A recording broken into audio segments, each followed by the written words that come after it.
Galway Councillor Noel Thomas has been involved with Fianna Fáil for 30 years and has been a councillor in his area for the past 10 years, but he has left the party and will be running as an independent candidate in the upcoming local elections in June. So, Councillor, it's very good to speak to you today. Why have you made this decision that you've announced today? As far as I'm concerned, the party that I joined before Fianna Fáil has changed so much that, I was finding it more difficult all the time to actually agree with what they were doing. So that was one of the reasons. But then I suppose what really pushed it over the edge was in relation to the whole incident in relation to the Ross Lake Hotel in Galway here with the fire in it, where they were trying to make it an iPad centre. And it was after that I really saw what I would describe as kind of the dark side of my own party members, and in particular, I suppose our leader Micheál Martin.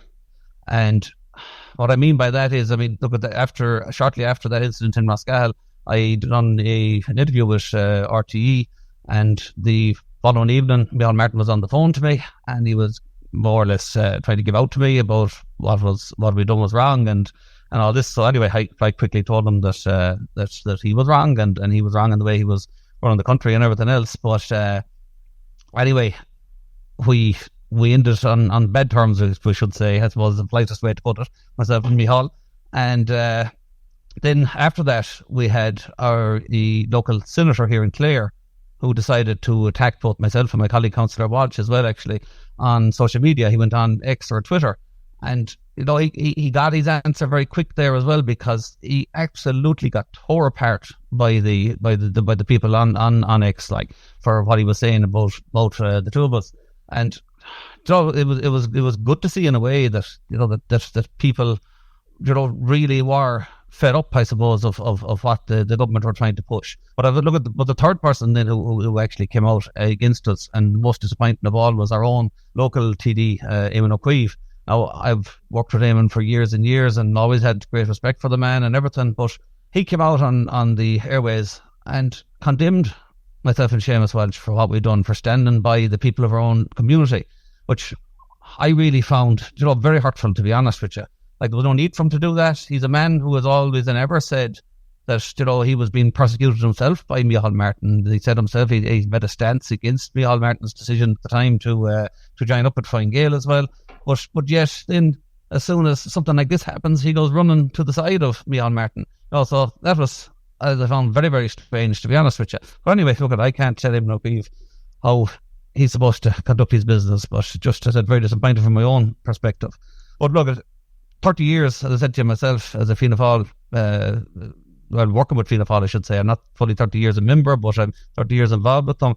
And today it's a pretty sad day for myself, really, to be honest with you. I never thought I'd see the day that I would be packing my bags and leaving Fianna Fáil. It's a party that I always had associated with being, great for our community and everything. But as I said again, they've just become totally detached from all society, and that's not just Fianna Fáil. It's Fine Gael, it's Sinn Féin, it's the Green Party. They just all seem to be gone down this road where I honestly can't understand how they've become so detached. Like, you've seen it yourself. You've seen it yourself lately with the likes of the referendum. They got that so wrong, and it was obvious as the nose on your face that the people weren't happy with it, but yet they kept pushing it. Same with the hate speech laws they're trying to bring in. Again, people have spoken out. They have they've completely condemned the sort of legislation they're trying to bring in, but yet they're still making excuses and trying to push it through. So I don't know. It's when you've got a government like this that just become so detached. It's just hard to see how they should be continuing on.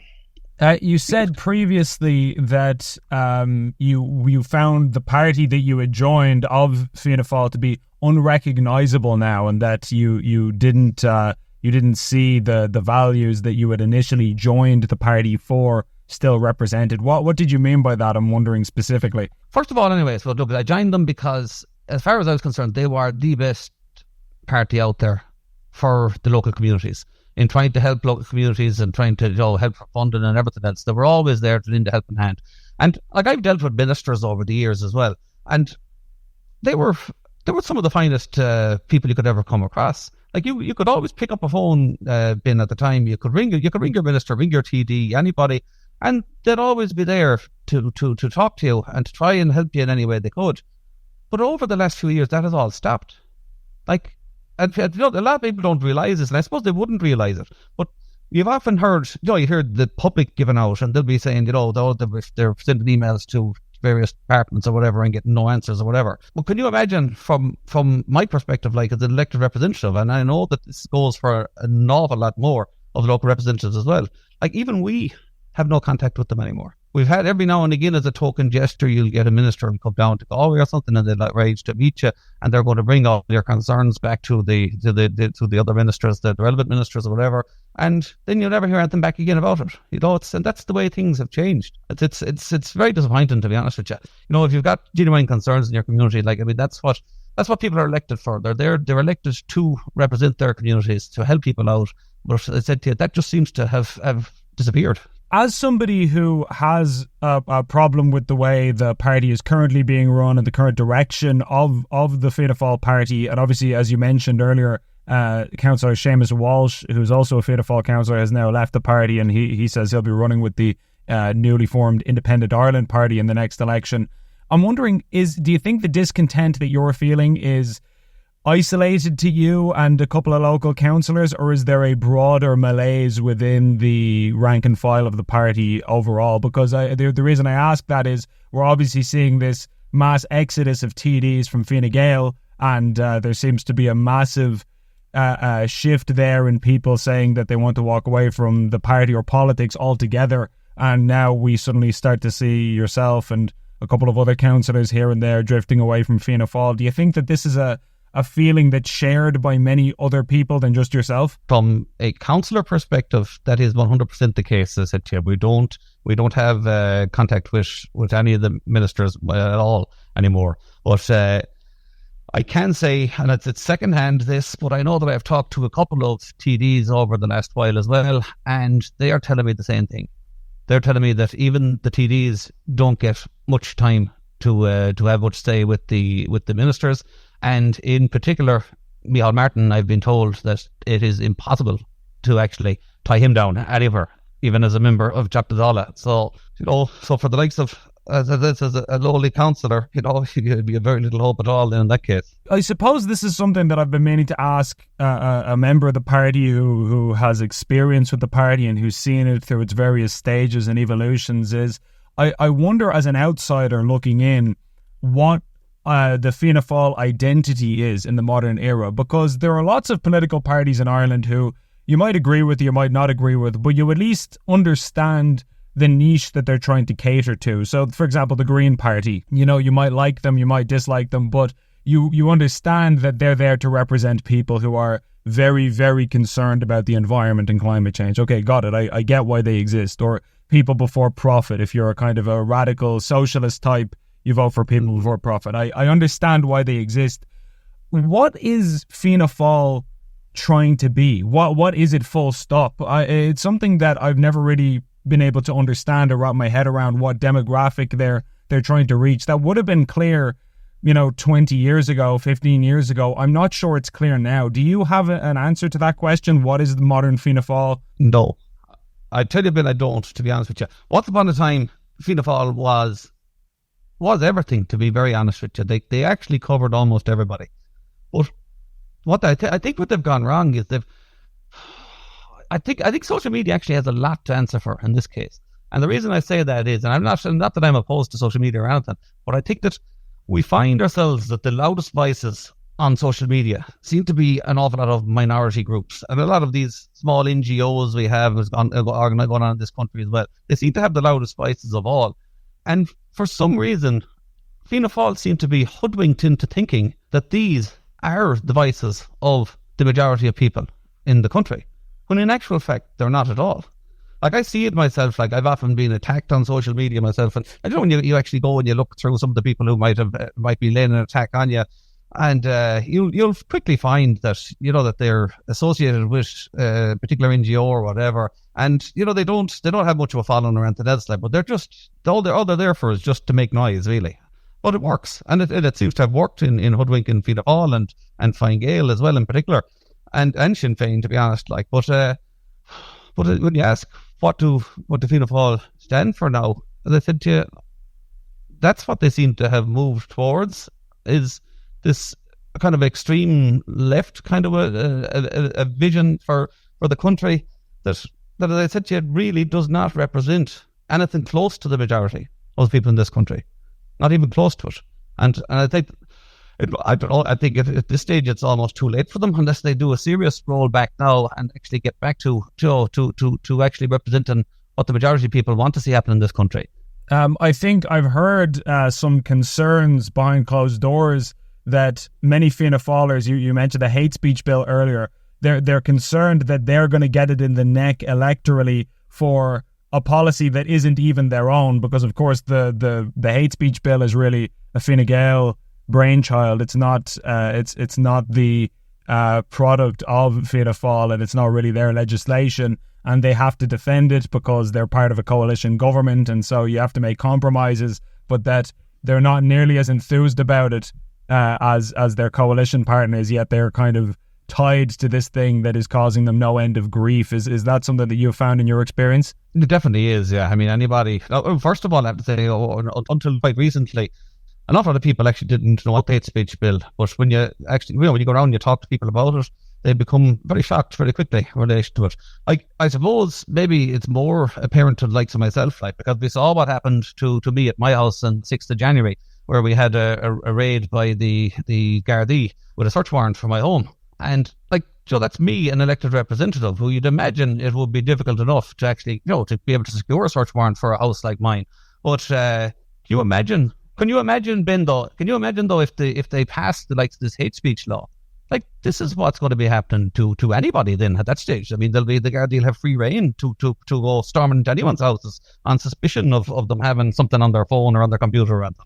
And could you recap that? Because your home being raided obviously was a huge deal, and that happened around the time you mentioned earlier. There was the Lake House Hotel, which was destroyed in an arson attack regarding the asylum situation. Could you kind of recap that for us and what happened there? Because obviously it's a few months ago, but some people might not be familiar with that incident.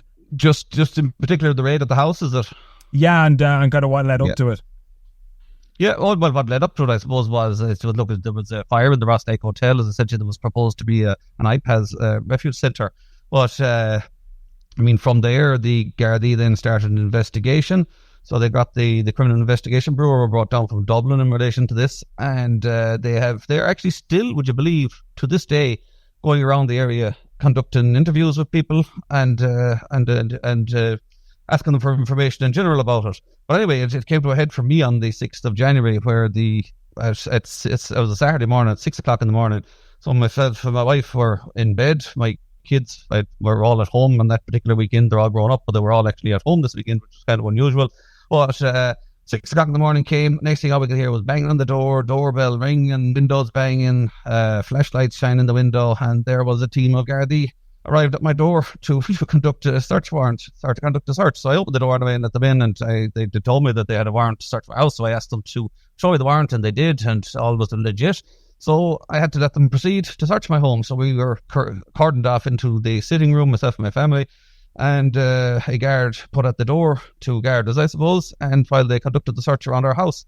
And I think they were there for about an hour and a half, and then they left after that and confiscated 2 of my phones, which to this date I still have never gotten back.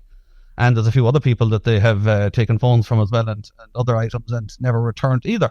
So that's where we stand at the moment. I've tried to make contact with the Gardaí not so long ago in relation to an email again to see if I could get my property back, but I got no response at all. So since that, I have gone to the courts here in Galway. I have asked to see if I can get a copy of the search warrant, but they cannot give it to me. They told me until discovery, until there's an actual conclusion to this case. So I also wanted to get a copy of the oath that the detective at the time would have to have signed or sworn to the judge in order to get her to sign off for a search warrant for my home. And I can't get a copy of that either. And so I have now also put in an official complaint to the Garda Ombudsman in relation to what happened as well. So I just got confirmation from those to tell me that that they have received my complaint, but I haven't heard anything else back from that since either. So this all happened because you were criticising the asylum situation in the area. Would I be correct in saying that, or why do you think? You know why this happened? This happened because I took a stance with the people of my community, and I suppose what it was. I suppose the main thing here is that I suppose certain government people did not like what I done. Any of them, they did not like what we done. And sorry to interrupt you, but just because what was it that you said specifically, do you think, that set off alarm bells for them? Because I know you spoke out against the asylum situation, but do you remember what you said that led to this outcome? Well, we just said that basically that people were concerned in the area in relation to 70 young males moving into a very remote rural area. And that was the gist of the conversation. A place where there was no services or anything else for people. At the time, I remember, who was it? Well, I think it was actually Eamon O'Keefe again, actually. They interviewed him and they said that he said, they said that, these people were going to be isolated there. So he said they would lay on a bus service for them to be able to move them around. Well, at that particular time, then we had a local group in Colinamuck here from us who had lost their school bus service because they couldn't get a driver or a bus to take it over an incident that happened. And they spent months and months until finally, only very recently, they were given a bus back again, but yet they were telling us that they could get a bus a click of a fingers to move people around from an iPad centre. So like this, but people had very, very much were genuinely concerned in relation to it. But I suppose, let's just take one. I'll give you one thing from that bin, right? So at the time there was, I got an email from Fianna Fáil HQ eventually, right? So this came on the 22nd of December, and on that email they were basically wanted. They were telling me that there was disciplinary procedure starting whatever against me, and they were asking me to answer a couple of questions, and they'd made a comment on the email that said some of your public comments had caused considerable controversy. Now I asked them to clearly tell me what it was that had caused considerable controversy that I said, and they were never able to answer that question to me. Up until a couple of weeks ago is the last time I asked them again to explain it. Because I have no intention of answering any questions in relation to any investigation until somebody can clearly tell me first what it is I'm being investigated for. But they never could do that. So there's an absolute joke. Plus NGOs. There was a group called Galway Card here in Galway. So they're kind of an umbrella group for some of the NGOs here. One of them was the university in Galway here. We had, I think there was the anti-travellers, anti-racism crowd, a few groups like that. They all put out a statement as well back in December saying that that councillors rushed to the scene in Ross Lake Hotel and instilled fear into the crowd and put up racial or racist comments on social media and stuff. Now I've gone back to each and every one of those NGOs since as well and asked them to clearly explain what these how we instilled fear into people and what the racist remarks were and where they were put up. And to this date as well, none of them have been able to answer me. Same with a Green councillor here. He done a very similar thing. I asked him to explain himself. Nothing has ever come back to me. I have gone to the ethics registrar inside in the council. It's kind of a disciplinary process you can do within the council here. I've asked them to investigate that councillor, that Green councillor, in relation to what he has said. So I haven't heard back from them yet in relation to the investigation of him either. But it's okay for these groups, you see, to come and say what they like. But as soon as the likes of me opens my mouth at all in defence of my own community people, they're very quick to go jumping down my neck when they have nothing to back it up at all. But let them back up now what they were saying. Councillor, I really appreciate your time and taking the time to do this interview. I was wondering, your colleague who has left, Councillor Seamus Walsh, he said that he will be running with the Independent Ireland Party. Have you decided if you're going to run with any particular political party or if you'll be staying independent for the upcoming election, or do you have any plans in that regard? I'm not 100% yet, Ben, right? I will be making my mind over the weekend. I'll make my mind up, to be honest with you. It'll be either an independent group or an independent on its own. One of the two. Well, thank you so much, Councillor. Really appreciate your time. Oh, thanks for that, Ben. Thanks for that.